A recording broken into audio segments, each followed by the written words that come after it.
کہ یہ مسلمانوں کے خلاف پچھلے 10-11 سال سے جو بی جے پی نے ایک کارروائی شروع کی ہے اسی کا حصہ ہے.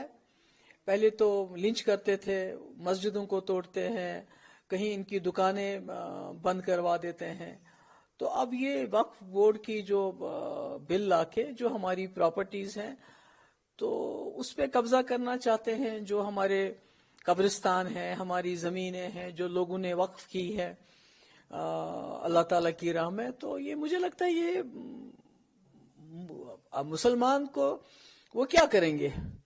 وہ تو برداشت کرتے آئے ہیں پچھلے 10-11 سال سے. مگر میں سمجھتی ہوں ہمارے ملک کے جو ہمارے ہندو بھائی ہیں ان کو سوچنا چاہیے کہ ہمارا ملک ہندوستان پوری دنیا میں بھائی چارے کی وجہ سے جانا جاتا تھا، گنگا جمنا تہذیب کی وجہ سے جانا جاتا تھا، ایک جمہوری نظام کی وجہ سے جانا.